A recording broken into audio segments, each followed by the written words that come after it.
Hello and welcome back to yet another episode of Not Overthinking. Tamor, how are we? I'm pretty knackered, mate. I just got back this morning from St. Lucia. I was there for about 10 days. For what? For my honeymoon. For your honeymoon? Yeah. How was that? It's great, man. It was so chill. It's like it's a tropical island, volcanic tropical island. Did a lot of snorkeling, some walking around, chilling in like fairly comfy sort of resort type places with nice views and beach, pool, hammock, things of that nature. Yeah, so there for about 10 days, just got back this morning. Didn't sleep much on the plane, so pretty sleep deprived, but that's okay. So that's me, and I'm back to work on Monday after having 5, 10, 11, 12, 13 days off. 13 days off. Yeah. What does back to work look like when you run your own startup? I really did make an effort to truly unplug during the honeymoon. I did have to do some work stuff in the end. I had to do a couple of calls and some thinking and some chatting. So a few days were definitely, derailed a bit by having to think about work. But for the most part, I was trying not to think about it, definitely not checking Slack, not checking email, like that. Okay. So do you feel like stuff is piled up to the point where you now have to get rid of it, or are you just sort of declaring bankruptcy on the inbox for those 13 days? No, I think it's fine. There was a plan in place for who's going to handle what while I'm gone. I had an auto responder on my email saying hey, I'll get to this when I'm back. If you need a response sooner, then contact Lucas. I'll get back to work on Monday and see what's going on. Nice. How are you feeling about getting back to work after a 2-week break? I'm looking forward to working on Causal. I'm not looking forward to a few of the tasks that I have to immediately do once I'm back. There's, just a few decisions that need to be made that I think are a little bit stressful, fairly high importance, and I want to make sure I get them right. Okay. So you don't like making those sorts of decisions? Because that seems like part of the fun, right? If someone who's not started a company or is potentially starting a company, it's I like the idea of making decisions that are very important. Yeah, I think certain things feel a lot more tractable to me, making product or design decisions. I think I'm quite good at that. I think I have a very strong lay of the land. I think other things where I'm newer to it is I think it feels more stressful because it feels there's more uncertainty. There's no super clear right answer yet. Maybe it requires more just thinking and talking to people and stuff like that. So I think, I think in domains where I feel I'm less experienced and there's just more inherent uncertainty, it feels more stressful. Does that make sense? Yeah, fair play. Yeah. Makes sense. So you're not looking forward to those sorts of things? Not massively looking forward to those sorts of things, but it's got to be done. Got to be done, yeah. But I am looking forward to getting back into things, and I think my life will be a lot less hectic now. As of today, I've moved into your place. Congratulations. So I have a permanent residence. Not spending half the week in one place, half the week in another. Wedding and stuff is all out of the way. So I think hopefully life will just be a lot less hectic, and I'll be able to really get stuck into work and kind of focus. Yeah, we should get you another copy of The Key. Yeah. Or something. So that's me. How have you been? Pretty solid. How have I been? What's been going on? I feel like these last few days have been very good because Thursday and Friday morning, I actually had uninterrupted time to do book writing. And I feel like having had uninterrupted blocks of time to sink my teeth into it, I'm now sort of, making a lot more progress, at least in terms of stuff in my head, than I was when, for the last several weeks, it's been in theory, 3 hours of every morning is meant to be for book writing. Right. But Mondays are gone because it's our YouTuber Academy and I have to spend those 3 hours prepping the session. And then, Thursdays are gone because that's a whole day filming day. And then we had 2 or 3 podcast recordings in the afternoon and some of the days, so I had to prep some of those. Yeah. And then there was always something or other that would feel like it's sufficiently important to warrant taking up that time. Whether it's a meeting with a marketing agency or whether it's a coaching session with someone who can only make that day or, things like that. Or a filming day for a course. Things like that where when it comes to the book project, it's such a long-term thing that it's often hard to Yeah, it's hard to like actively protect that time because it's never overly urgent. What do you mean by the book project being a long-term thing? Like, I would have assumed there's some kind of deadline by which you have to have the book ready. There is the thing with deadlines is that when it comes to books, the deadlines are quite like fuzzy, and you can always fudge the deadlines a little bit. Yeah. There's always a little bit of an idea that that's the case. But also, with the idea was that by the end of July, i.e. by tomorrow, we would have a rough first draft. Oh, yeah. And there is a rough first draft. So, like, that deadline is sort of... Okay, so you're kind of on track. It's kind of on track. And now, in theory, we have 6 months worth of editing. But as I'm sinking my teeth back into it, having done the crappy first draft, I'm realizing, there's actually these enormous sections that need rewriting and changing and chopping and changing and stuff. I think I just need to actually put in the time every single day to make progress on it and just genuinely protect that time and treat it as like non-negotiable rather than treat it as like, this person's in town and they want to grab breakfast. Yeah, book writing time is basically free time, so I can just do the thing. Yeah, exactly. Yeah. And actually protecting it as I would for like a meeting. Like a meeting, something. Yeah, exactly, yeah. So... yeah, the fact that I've been able to work on it on Thursday, Friday, and like almost all day yesterday, and almost all day today, has felt really good, and it feels like I'm making progress on this important thing. Do you feel like your ideas are developing as you're writing it? Because obviously one of the big benefits of writing is to actually like develop your ideas. Like, do you feel like you're like making progress in the thought space? Yes. Yeah, I feel like when I'm writing, the ideas develop. When I'm brainstorming, the ideas develop. I recently discovered Miro boards, which is so good because I feel like Google Docs and Notion and Scrivener and stuff, the stuff that I was using before was very linear in its thinking. Yeah. And now that I have a Miro board, which is infinitely resizable and movable and post-it notes and stuff on it. Do you want to explain what Miro is to people? It's like this interactive whiteboarding software where you can just chuck post-it notes and text and arrows and boxes and stuff and then just move it around. Yep. So that's been sick because I've been working on part 2, which is 3 chapters about procrastination. And it's like the first draft is there and all the ideas are there, but they're just like not necessarily in like an order that makes perfect sense to sort through. So actually zooming out and putting each idea in a post-it note and then moving things around and is helping me see the bigger picture of what's going on. Yeah. Yeah, I think the spatial thing is good. I think I definitely feel quite hamstrung by like the fact that in Notion you can literally just do like bullet points. I've tried Miro, I've tried Figma's FigJam thing. Yeah, FigJam is pretty reasonable. It all just seems a bit like clunky. Like I've at least like a handful of times over the past 6 months, I've reached a conclusion. Man, I should just have like a massive whiteboard on my wall. Yeah, I had one of those as well in Cambridge. That's super handy too. Yeah, don't you find that like physical whiteboard is way better than like digital whiteboard? I do. But you can't, like, if you can't, like, in the absence of a physical whiteboard with physical post-it notes, the digital thing actually works really nicely. And the digital thing is good because, like, with a physical whiteboard, if you want to rearrange a whole section, you have to manually move stuff. Where the digital thing is just like select all and chuck it around, and it feels a lot more freeing. Of like, I am not committing to this idea. I'm just exploring this branch, this tangent, right? And then we'll return back to the thing and be able to zoom out and see the whole picture, and then zoom back in. So that's been great. And yeah, I guess one decision that we're really thinking hard about now is the decision of whether to have an office or like a co-working space and film in my house or like, that kind of stuff for the company. Yeah. And part of it is a decision of like, if we get a dedicated office and turn it into a studio like we've done for this one, it's like pretty expensive and you're generally committing for a whole year, if not 2, if not more. And given this uncertainty around economy and around stuff and like, who knows, will our courses continue to sell? I have no idea. Yeah.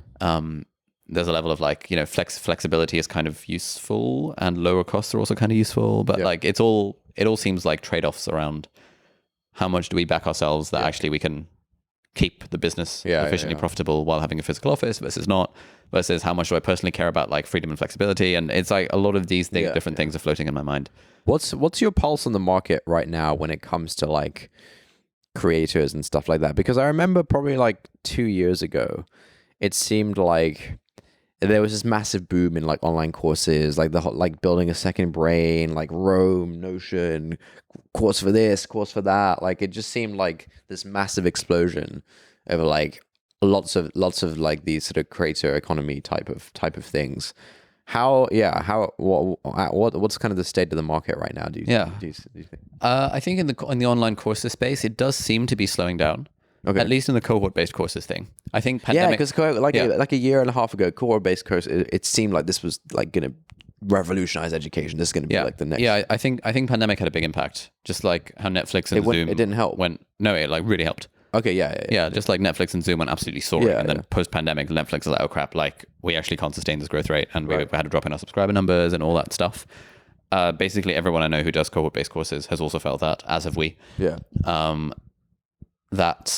Just the appetite for them does not seem to be anywhere near as strong as it was on Twitter a year and a half ago. Right, yeah. When suddenly cohort-based courses were like this thing that was going to change the world. Yeah. I still think they have value, and that's why we continue to do them. Yeah. A few months ago, we made decisions on like business finances and all that kind of stuff, imagining that the growth would continue at the rate that it had. Right. And it really has not, in terms of like the core sales and the finances and stuff. Yeah. So now I'm like, all right, cool. Let's actually take a step back and make sure, generally when there's a recession coming along, you want to double down on cutting your costs and sustainability in a way kind of removing projects so that you can focus on the things that are most important to, quote, survive. And I use all this sort of terminology, but like the business is very high margin and very profitable. So like, because it's a creator business that doesn't have any real fixed costs beyond space and people. But it's just all these random things that are now floating in my head. Like, what's the recession going to do to like creator economy type stuff? Yeah. Because I think like one thing I realized is that I think I may have mentioned this a couple of times on the pod. Like when you're kind of playing your infinite game, like I am, in the sense that like, just to use that terminology, when you're playing your infinite game, the thing that I'm doing now is the thing that I would be doing anyway, if I didn't need to make money or whatever. Then the goal that makes sense is to just be able to continue playing that game. Yeah. And so the thing that increases the odds of that goal continuing to happen are generally sustainability and being low cost rather than trying to grow bigger and bigger. Right, yeah. So it's that sort of thought process these days. I like it, man. I like it. Yeah. Had a good conversation yesterday with a chap called Tim Pitchell.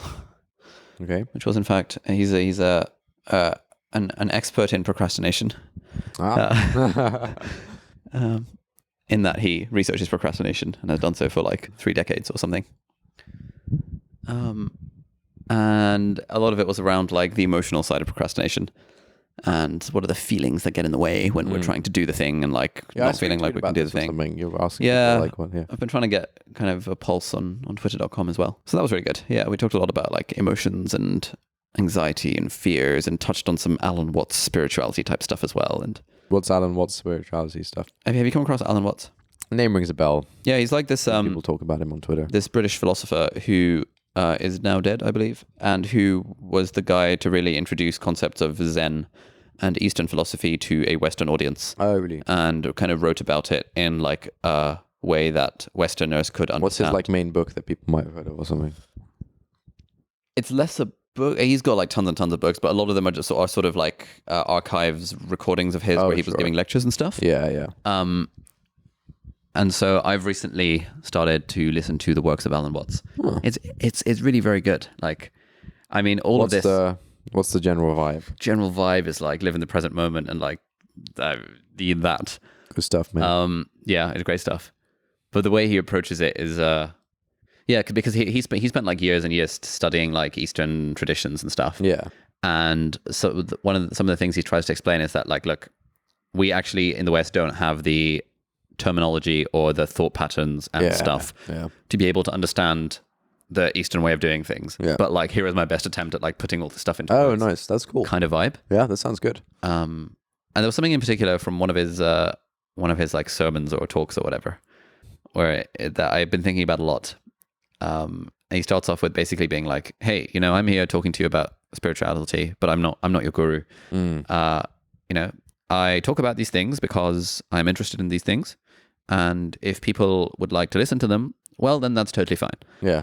The bird that sings is not singing to advance the art of music. The bird is singing because it sings. Yeah. And if one were to enjoy the music, well, then that's totally fine. The spring that gushes forth from the mountain. Yeah. If a traveler were to come along and, have a sip of water, that's totally fine. But the spring is not gushing for the sake of the traveler. Yeah. No, I like it. And similarly, his thing was like, I'm here in front of you talking to you about spirituality and philosophy and stuff because I like it. Yeah. I'm not here to try and improve your life because I accept you as you are and you're totally fine as you are. But Okay, right. but if you find the ideas useful, then Yeah, okay, yeah. cool. Yeah. And I think that energy, I will That's a when good I point. when I listened to that, I was just like, damn, this is great. This is great energy. I think this is the energy that I think with my stuff, I am kind of aspiring to get to a point where I feel like, I'm making these videos and recording these podcasts because I feel like it. Yeah. And if someone else finds value from them, well then, that's totally fine. But that's not kind of Yeah, I think that was our like mindset about this non-attachment. podcast when we started. I think we've kind of talked about that a lot, about like, it's nice that people listen and it's great if people get value, but like we're not like trying to do anything really. Yes, it's like another thing in that they often say. I think in Zen or something like that, which is that if you aim, then you shall never hit the target or something like that. Ah, really? That kind of Right, stuff. Yeah. That level of profundity. Yes. Yeah. What was the other one? The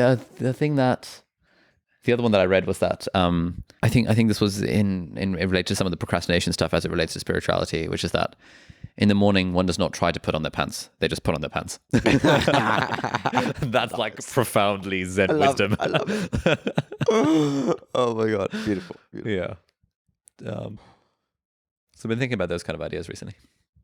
I like it. Yeah. In the context of like making very kind of economical decisions about the business and stuff. Yeah. But at the same time being like, hey, we're all, just trying to live my best life, sharing stuff that I like, not overly worrying about this idea of like non-attachment to the outcomes. It's a thing that we all constantly need reminding of, I believe. Yeah, there's the Alan Watts like, hey, look, I'm just like doing my thing because I enjoy it and find it interesting, and like, I'm not telling you to make me your guru or something. There's something I also came across recently. There's a chap called Mufti Abu Leith. Yes. Yeah. Basically, so Mufti Abu Leith is like, Islamic like scholar, based in the UK. He's like a somewhat controversial figure among like certain circles, because he has some unorthodox positions on various things about about the faith, about like what certain things are allowed or not allowed or good or bad, whatever. He has some like marginal unorthodox positions on things, and so he's a bit of a controversial figure. He's also a bit of a controversial figure because his general vibe is like he's like this ripped guy, like he's hench, he's like ripped guy, like really like shaped beard, like spiky hair, like tight t-shirt. He's always like laughing, he's always like joking around, he even like swears sometimes, like this kind of stuff, right?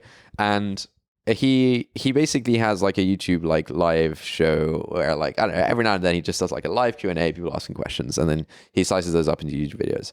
And there's a couple of his videos where he addresses like a thing which constantly comes up, which is like people asking him like, Mufti, why are you like this? Like, why is this your vibe? Like, why is this your persona? Like, how did you get this way? Like you have lots of haters because you're this way. Like, what's going on here, basically?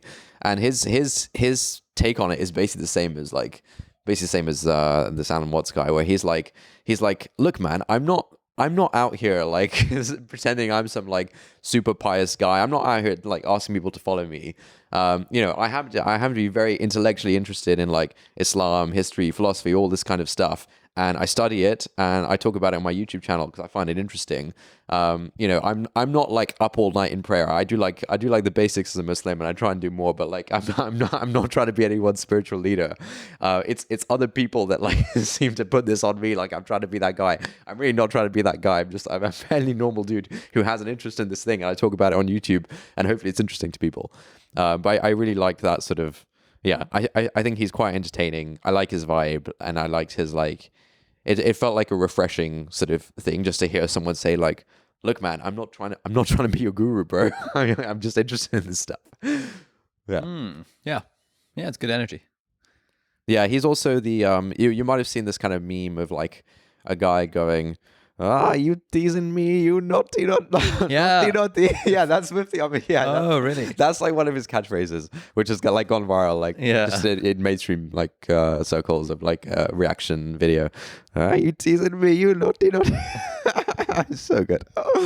So yeah, he expressed this Alan Watts type of view, and I thought that was I liked it. It was a good vibe. How do you feel you could have more of that energy in your life? In my life, Yeah. I feel like you already kind of have it for stuff like the pod. like the poor. Like I'm not trying to. Yeah, I'm not trying to be anyone's guru. I don't think. Yeah, I don't think I'm in. I'm not like in the guru sphere even. No, but I guess even like I wonder if worry there's- about that vibe. I wonder if there's like an abstraction here that applies away from the guru sphere and more towards sort of approaches to work and career and like life in general.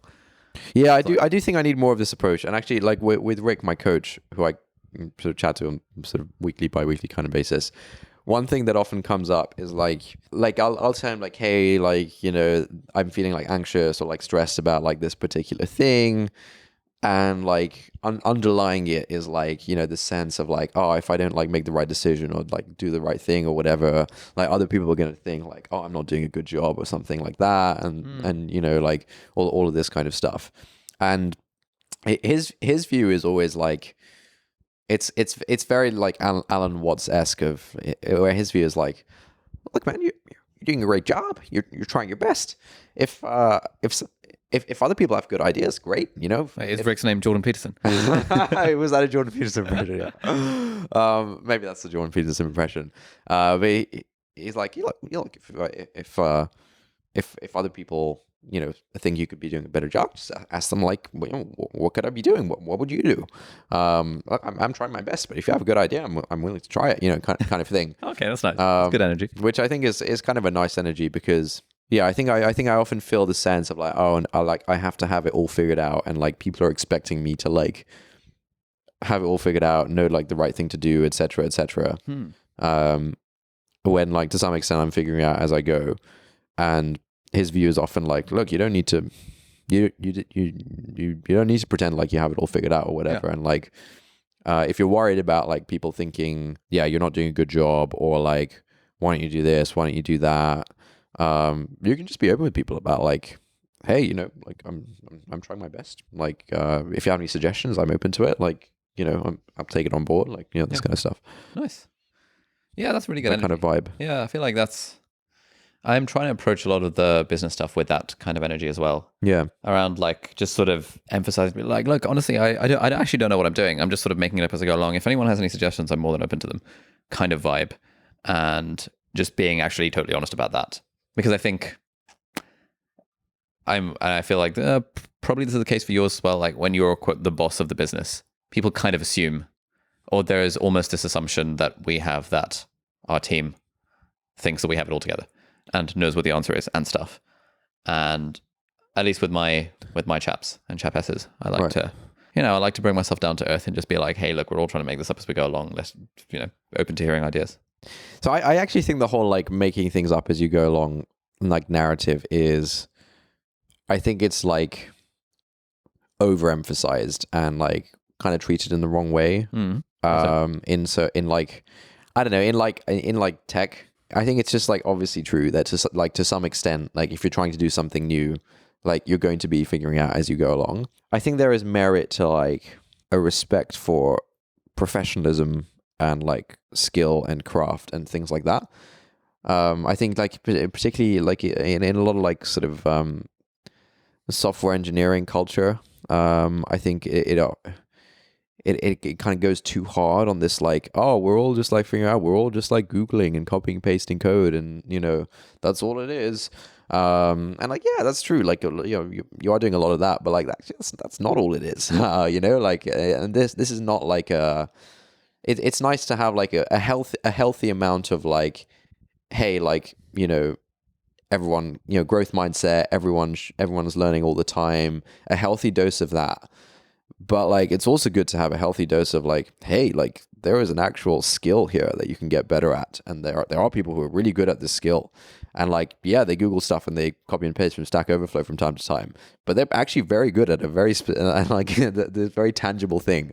This isn't just like a complete joke, basically. And I think the narrative in pockets of tech, particularly around software engineering, I would say, often around like, yeah, like starting companies, all this kind of stuff it's probably like too hot. Like we don't need more voices on the like, hey, we're no one knows anything, we're figuring it out side of things. I think in tech. Yeah, I feel like with my guys, it's like we need more of that energy. Oh, really? Yeah, that's the impression I get anyway. Like it. Why do you think you need more of that?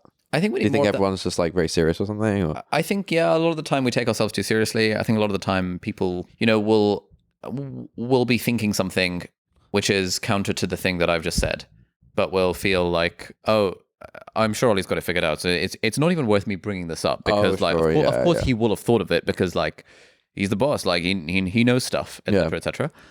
And I think this came a lot to light the other day when I was chatting to my coach, Corey.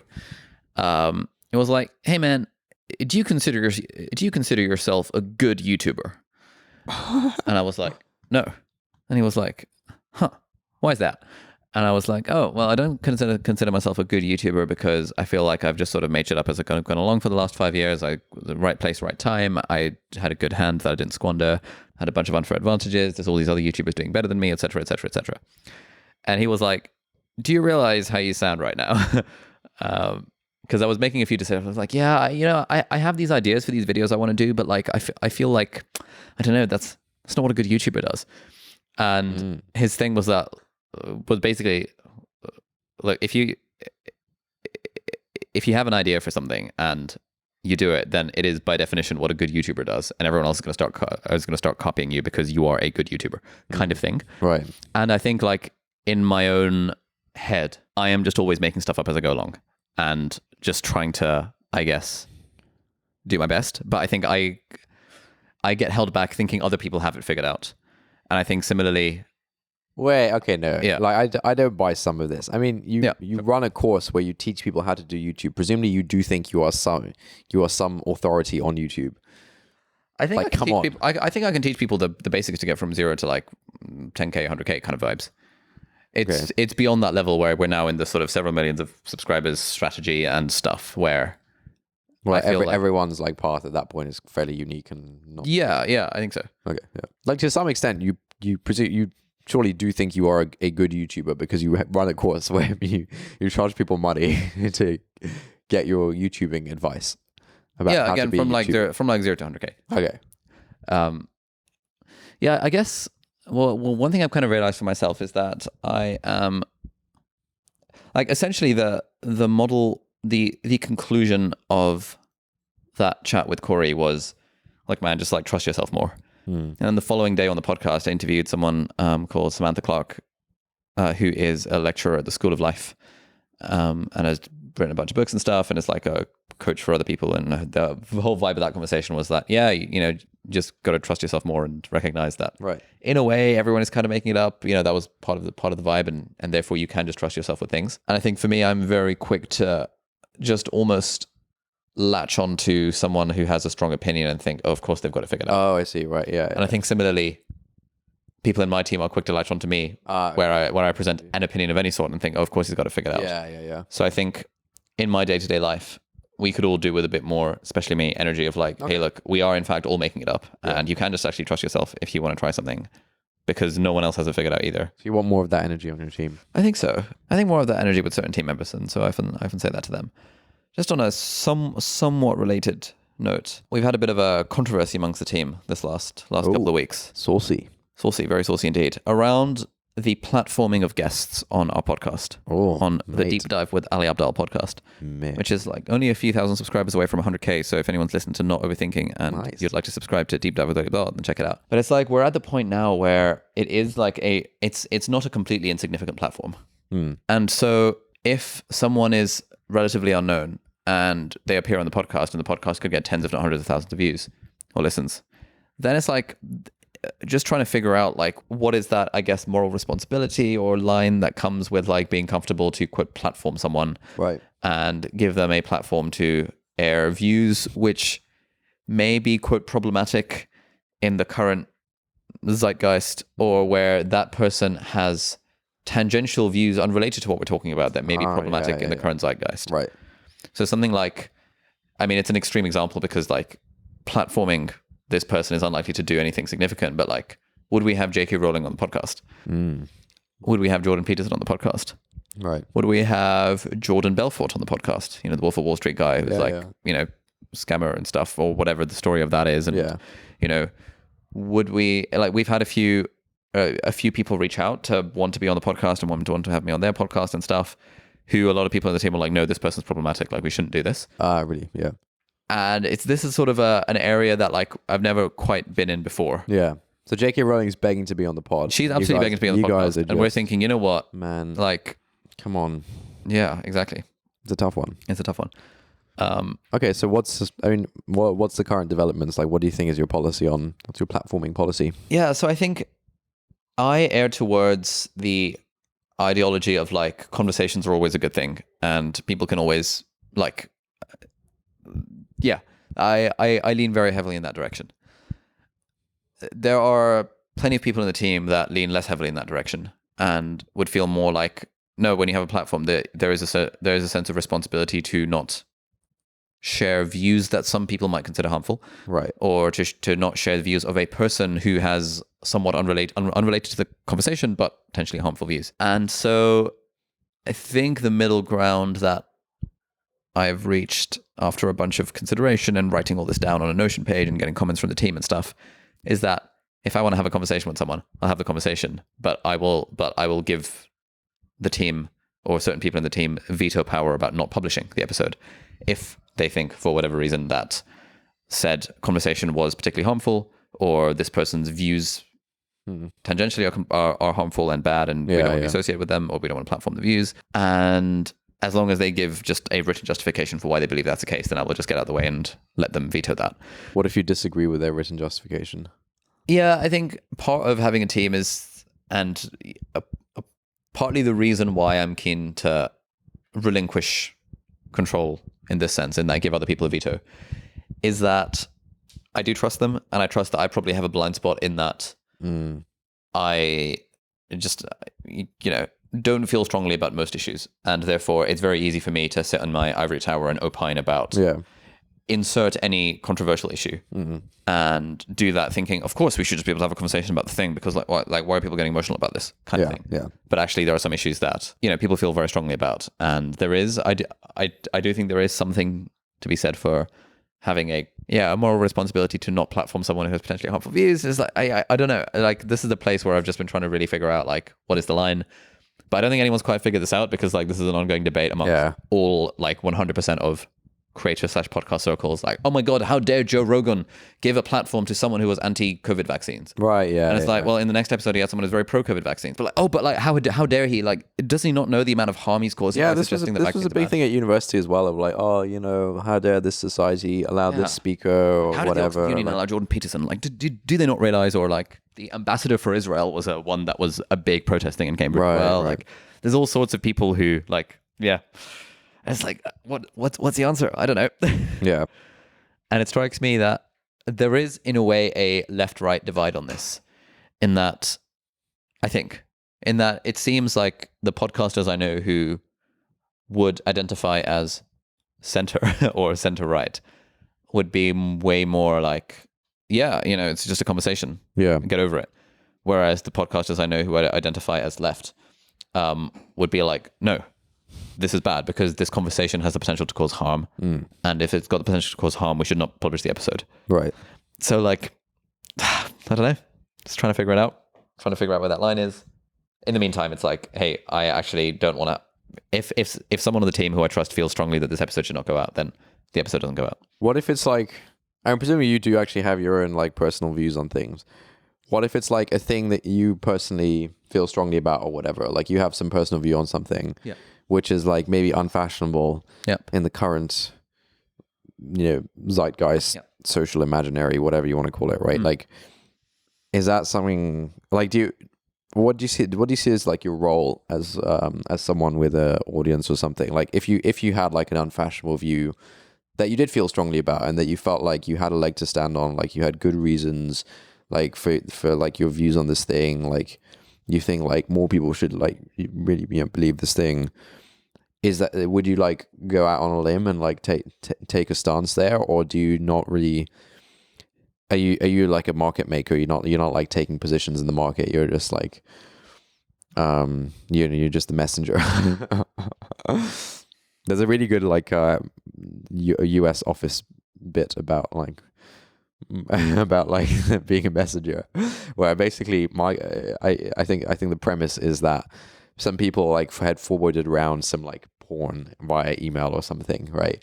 And like Michael was like one of the people that like hit forward on this email, and like there's one of the like sort of cut scene like, you know, talking head interview segments where Michael says something like, you know, people call me people call me the king of forwards. I'm not coming up with this stuff. I'm just forwarding it. You know, you wouldn't arrest someone who's just moving drugs from one person to another. I just says that like completely deadpan. So like, yeah. Yeah, honestly, I don't know. I don't feel like I have strong, because generally the controversial stuff is in the realm of like political stuff or in the realm of like religious stuff. Right. I have a strong, just any culture war issue. Yeah, which tends to not really be the realm of things that I. Yeah, it's not really my specialist subject. I have a strong view that people should probably have side hustles if they really want to. You know, that's pretty. String me up for that if you like, mate. They're already trying, mate. Yeah.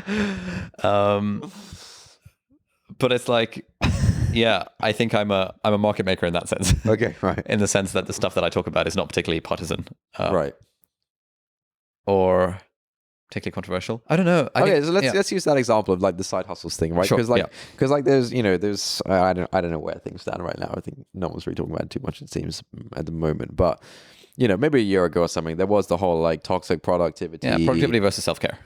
Yeah, productivity versus self-care thing, and like your like the thing that you seem to peddle. Correct me if I'm wrong. Is that like, yeah, people. It's good to have a side hustle. Like if you're optimizing for various long-term things, like having like passive side income, multiple sources of revenue is like a good thing. And some people would be like, oh my god, these like productivity bros on YouTube, like, life is hard as it is. It's not all about money. Like we're in a pandemic. Like, we need people to relax. Like self-care. Like, is that something you'd push back against, or would you just like bow out of the arena? I guess the point is nuance, and like I mean, there is nuance there. Yeah, yeah. It's not like it's more them like painting you as like a caricature of something. Yeah, I mean, I interviewed a chap called Grace Beverly on the pod a couple of days ago, who's used to be an influencer and then became sort of this big shot entrepreneur, 2 companies, et cetera, and she's written a book called Working Hard, Hardly Working, which is actually very good. Which is basically about this. She wrote it during the pandemic, productivity versus self-care, and how actually it's more nuanced than that. And actually sometimes self-care is in fact productivity, and sometimes productivity is in fact self-care, and like stuff. Yeah. And she was getting this quite a lot, where she'd post an Instagram story being like, hey, it's midnight and I'm working at this new launch. And people would be, oh my God, it's a pandemic. I can't believe you're encouraging people to work at midnight. Yeah, toxic. Kind of stuff. And then she'd post a picture of her in like the bathtub or something. Be like, hey, just chilling out. And people would be like, oh yeah, easy for you to do because you've got rich parents and privilege and stuff. And like other people have to work to make ends meet. And there's always painting it in a very black and white kind of way. I think there's nuance there. I think I do strongly hold the position that like if people want to optimize for autonomy, freedom, and autonomy and freedom further down the line, then having multiple streams of passive income is like generally a good thing if you can do it. Yeah. If you want to, if you don't want to, it's like, okay, you do you. Given that is the kind of business that I'm in. Yeah. It would be a bit rogue for me to suddenly have strong opinions about trans activism or about like, anything controversial, like that. And I've been thinking, like, would I want to interview like Rishi Sunak on the podcast? Yeah, if he was down. Ready for Rishi, mate. Exactly. Are you ready for Rishi? Is the question. I mean, that could be the title of the podcast. Yeah. And the answer, I think, is yes. But like, nice. In that, I'd like to interview him on the podcast. Yeah. But I wouldn't want to interview him on the podcast to talk about his policies or why people should vote for him. Yeah, because I literally you'd want to know how how he made all that money. I want to know how he made all the money. I want to know how it feels to be in a position where like people are hating on you from all right, left, and center. I want to know what the stress. If I interviewed Boris Johnson, what you care about the person. You care about the person. Yeah, I want to humanize them. Yeah.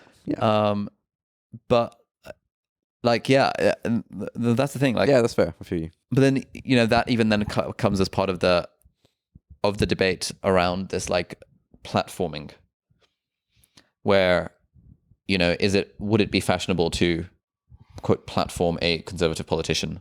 I mean, if we ignore the fact that like it's not significantly going to increase their reach in the slightest. If the thing that, I guess one of the philosophical questions that a friend of mine posed was, would you interview Hitler on the podcast but talk about his art?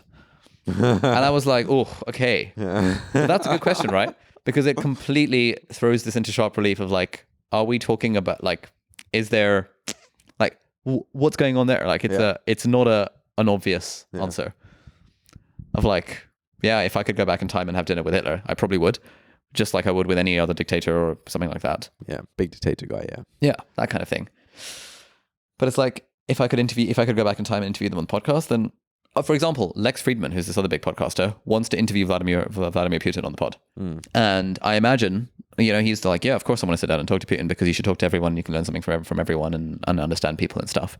But I imagine there would be people who would be like, oh my God, I can't believe you're giving a platform to this guy to peddle his propaganda, etc., etc.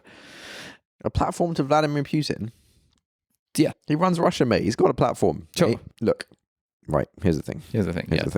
It is clearly unfashionable to be politically conservative in the culture right now. Okay? Right? But I don't think anyone's issue with you having Rishi Sunak on the podcast on the podcast would be that you're like giving him an extra platform. I don't think anyone would like, it wouldn't be a platforming thing. What would it be? I don't know if, I mean, like a guy who has like good shot of being the next prime minister of the UK. I think most people would like, it's hard to imagine people like really objecting to like this is an extremely mainstream figure, right? Like, sure, but like, I guess the abstracted thing here is that like, if someone has views that you disagree with, should they? Yeah, so I think it has to be a different. Because, like, for example, if we did have J.K. Rowling on the podcast, I guarantee some people would object to that. Yeah, sure. And so, like, if we had Tony Blair on the podcast, guarantee some people would object to that. If we had Donald Trump on the podcast, 100% some people would object to that. Like, you know, that. So it's into that kind of territory where, yes, for an individual like Rishi's, okay, it's probably fine. But on what grounds do you think someone like would object to you having like Trump on the pod? Because again, it's not really increasing his reach, right? Like, everyone knows his positions on things. Like, you know, you're not gonna like help propagate his theory about, I don't know what his theories are, but like, you're not like creating more Trump acolytes here. Yeah, I don't know. Yeah, like, what is the objection? If there's some like fringe, you know, person who you are like, you know, who has unfashionable views, and you are like letting them sort of like spread their seed a lot more. Yep. Then I think the objection there is like, look, this person has bad takes, and like you're like exposing more people to his bad takes, and these people might be like convinced by his bad takes and stuff. Yes, I think it's less about you're significantly increasing their reach and more about your almost like a tacit endorsement. Yes, exactly. You're implicitly endorsing what they say. So, for example, when Donald Trump gives a talk at the Oxford Union, no one like is thinking that our Oxford Union is really increasing the reach of Donald Trump. Okay, yeah. But there is an idea, an implicit endorsement in that. Sure, yeah. In some way, and you know, that's what I'm kind of worried about. I don't know what the answer is. It's what the team are kind of worried about for some of the things that I don't really know what the answer is. But it's just been a bit of a thing of like really trying to figure out like what's the point of the podcast? Like, what's going on here? So I don't know. I think kind of relative reach is part of the equation.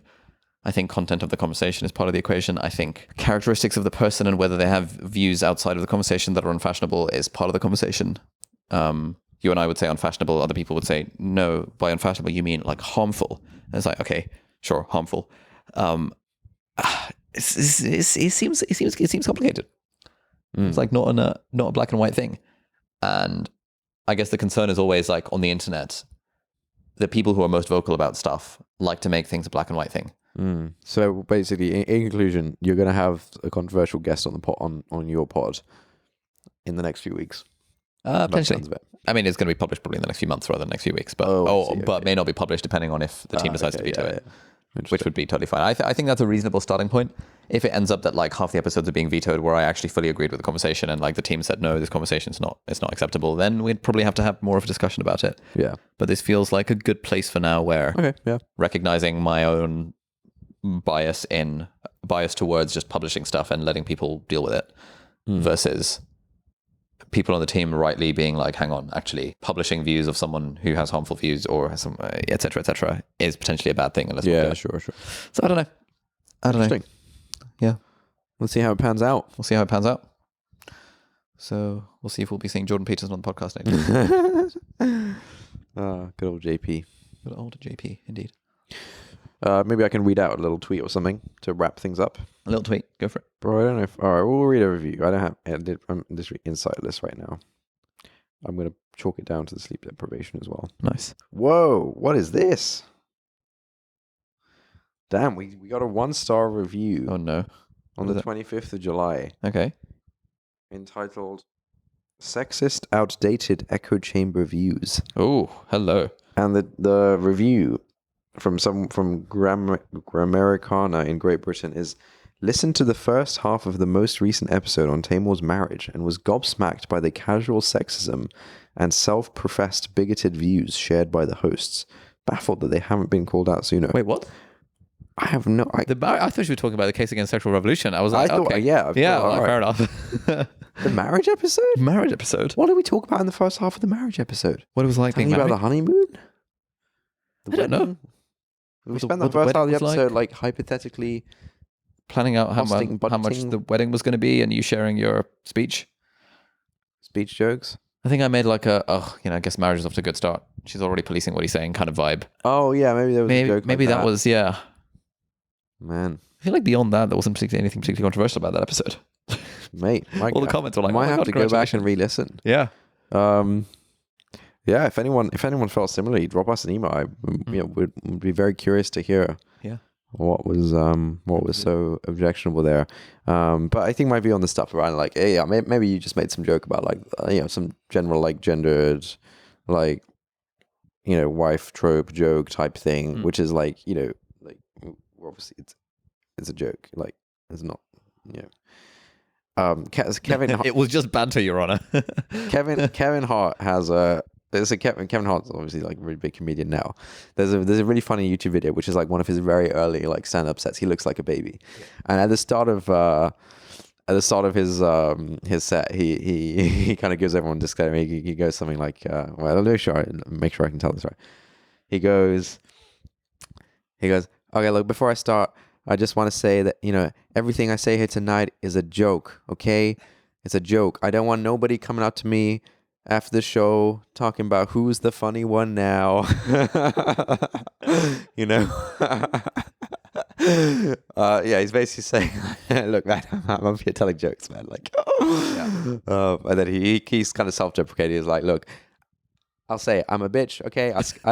I scare easy, if you're in the front row, no sudden movements, And then like his first like bit is about how he's like getting mugged by all sorts of people, like again, a man, women, even kids be running up to me nowadays. Yeah, it's great.